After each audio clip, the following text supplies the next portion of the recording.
What's going on, guys? Jimmy Like Halo here, and this has been a long time coming video. Came out 3 years ago at this point, but I literally have been waiting for to have a Switch 2 update, which is why I didn't make a video. And here we are. Not only is my Switch actually playable in handheld now, but this game actually runs good. So, when I originally played this game on the Switch, I really liked it. But obviously, we all knew the problems it had with resolution, but mainly frame rate, hardly even running. Um, and it really wasn't made much better. If anything, it got worse in the DLC. But this is Scarlet here. And oh my gosh, just looking at this is terrible. But these games, I'm not gonna really look at the Switch version for this video. We're just gonna judge the game on its own. But these games, I mean, I never would have expected how this was going to go, but the fact that they basically took what they did in Legends Arceus and took the mainline Pokemon and kind of fused them together. So the open zones where you can catch a bunch of Pokemon and stuff like that, but then you can also go through gyms and trainer battles and stuff like that. I think was a really actually good idea, and it flowed and played really well, or it still does playing this game. So I've been replaying it on the Switch too, just to fully re-experience the game. And man, these games are great. Now, obviously, the textures, as you can see, still don't look very good. It's still very PS2 game looking, but at least it runs like a game, so I can judge it fairly now. And people who play it on here on the Switch 2 are like, "Oh, this is a fun game." But if you saw my last video on um Sword and Shield before the Scarlet. Why did I say last? Before Scarlet and Violet video, before Legends Arceus, right? That was the last, that was a modern Pokemon that was in, like, a traditional style. And I feel like this just took that traditional style and they finally, like, innovated Pokemon. In my opinion, the right direction. I know not everyone will agree with me, which is totally fine. I like both formulas, like the linear and more open. I think they're both good and they both seem to work well, at least for me. But just being able to just I felt so encouraged to just go out and catch a bunch of Pokemon and just explore the land. And riding the legendary around with the gliding and surfing and climbing stuff like that. It took all the Pokemon in Legends Arceus and basically fused them all to one. You gain the abilities over time, and like all the little objectives you could do. You would fight the Titans. You do the gym battles like normal. Still have rival battles. Team Star isn't really an evil team. I don't really like Team Star. They're still better than Team Yell. I hate Team Yell. But yeah, it's just when a game is fun to just like walk around or like move around the actual open world itself, like GTA or Mario Kart World, or this game, or Breath of the Wild, just the fun little stupid things you can do, even if there isn't that much going on. Just like the downtime of it and just listening to the music is just really like, I don't know, there's something very freeing about it to me that I've always really liked, and I don't really like open world games that much, so when they said they were going to do this for Pokemon, I was kind of skeptical about it, but after Arceus, I was like, okay, this could be fun, and then I played Scarlet and Violet, I'm like, okay, this is fun. So, yeah, basically how the game works, there's 5, like, big Titan battles, at least in the main game. There's 5 Team Star bases, I'm in front of one right here where it was, and then there's 8 gym battles like normal, you take on the Elite Four, and they're all, like, 3 main stories. It's like your Team Star story, your Legendary type story, and then your traditional gym story. But then, man, when you get to Area Zero in this game, this is my favorite part of the game. Like, this is one of the best, like, end games in a Pokemon game, in my opinion. I know actually, a lot of people actually really did like it, but it's just so cool. This area they're talking about the whole game, they're alluding to. It's like, oh, we don't know what's here, and this came out of here. But especially in Pokemon Violet, less so in Scarlet, because Pokemon from the past is like those designs look really cool. Nothing about the Pokemon themselves, but like the idea and the story wise that these future Pokemon essentially replaced any living Pokemon, because I don't know, it kind of implies to me that they're all dead, which is grim. But it's also like really cool. I don't know. And this whole area, the first time I ever came here and just heard the music with like the voices in the song, and like it feels very mystical. It's just such an unforgettable experience to me, and my favorite Pokemon is still Pokemon Coliseum, but man, the music in this game is so good. I believe it was done by the guy who made Undertale, and its music. I just stepped on it.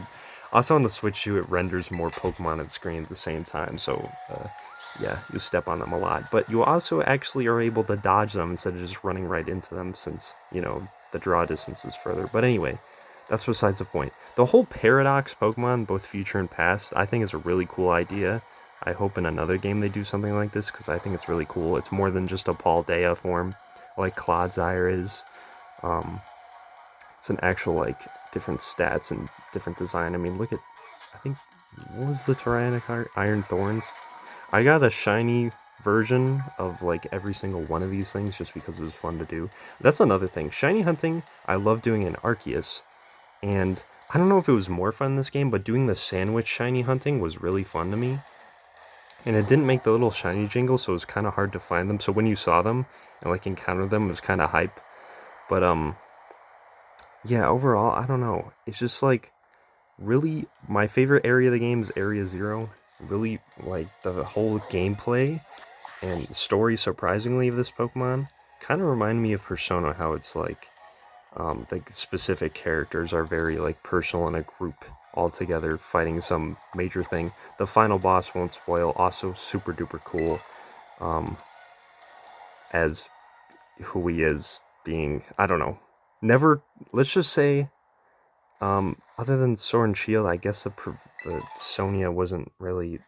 She was technically a professor, but her grandma was a real professor, and she had a tree meme. But let's just say, never trust a professor that isn't named after a tree. um, that's all I'm gonna say. But this area is really cool. The whole like lore and how it's here and why it's here and why the Pokemon are paradox and leaking out and stuff is super duper cool. There's a reason I 100%ed this game, both main game and DLC. Caught every single Pokemon. It was just really really fun to do. So yeah, that's basically that. The DLC in this game, just like Sword and Shield, it definitely added to the game. The first one, just like Sword and Shield, was good, but the second one was like way better. Like, look at this map. It's 4 different terrains all in one. And me and my friend, that's another thing about this game. The multiplayer, being able to wander in the world and catch Pokemon, especially now in Switch 2, I feel like it would actually spawn more Pokemon in when each other in the world. But it was really fun to just do that and like hunt together and find a bunch of Pokemon and explore the world and stuff like that. So I don't know, it was really fun. All the Pokemon they added in this was cool. Still not every Pokemon in the game, like ever since Sword and Shield, that's been the case. I kind of got used to it by the 3rd game in a row, but I mean, yeah, the DLC maybe shouldn't have been $35. It was a little expensive. It should have been 30 like the last one, and then the last one shouldn't have been 30. It should have been 25, but Blueberry Academy and this whole area having its own like Elite Four, and it was actually challenging. It was all double battles because this area is in the Unova region, from Black and White, which is really cool. So there's a ton of references and character connections and stuff like that. But yeah, overall, man, the gameplay I think really shines through in this game. The story I thought was really good, and I'm just so glad that the game actually runs and acceptable. The only thing I didn't like about this game was the performance. It was such a shame because it was genuinely, like I'm saying, it's one of my favorite Pokemon. This is a top 3, because if Coliseum's my favorite like main line would be Omega Ruby Alpha Sapphire or the OG Ruby Sapphire, and then this would be my 3rd favorite. So modern Pokemon, the best one on the Switch for me, would be this one. I just really like how different and how it evolved Pokemon, and really changed it for once, because you have Pokemon somewhat yearly, not really, but kind of. And it's just a shame it was rushed originally. I'm just glad it's finally in a. I mean, it still doesn't look very good, but at least it's a playable, acceptable state of the game. Like, if you saw it like this, sure, it doesn't look good, but it's like, it's very playable and fine. And like, the actual Pokemon are really textured in this game, and the characters, they look really good. It's just mainly the environment and like the texture filtering that doesn't look good on them. But the actual like Pokemon, Like Ekans has like a snake texture on him that looks really nice and cool. Like Matang here will be shiny, and it just looks cool. But yeah, game has really good music, really good story. It's on Nintendo Music for the soundtrack. Really good maps and environments. I like the DLC. Yeah, just a really solid Pokemon. I like all the new Pokemon they added. Those were all really great. Um, well, at least most of them, from what I remember. But and the new Paldean forms, and like I said, the Paradox forms, I just absolutely love. But yeah, really good game. I like the Terra mechanic. I wonder how people feel about this for like competitive. This game also made it really easy to be in competitive Pokemon, and yet is the only one that didn't have a battle tower. Well, except Legends. But like, what? They finally made competitive like a lot easier to get into, and then this game doesn't have a battle tower for like competitive battling. It's so weird, but whatever. Um, that was really fun. The Terra, being able to change your Pokemon's type to any type, and then you can either boost the moves you use or just like completely change it. Let's say you're a fire type, you change yourself into water type, boom, counterplay. So that part's really cool, but yeah, overall, man, I really like all the mechanics, the gameplay, the story. Like I said, one of my favorite Pokemon's top 3 for me. Let me know what you think. Let me know if you hate this game or you love this game or however you feel. Um, Ampharos is in this game, so as soon as I knew that, I knew I had to get a shiny one, and it was guaranteed a good game. But yeah, let me know what you think of this game.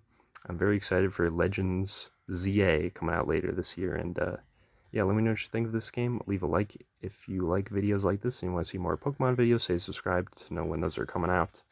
And yeah, this has been Jim Like Halo, and I'll catch you in the next one.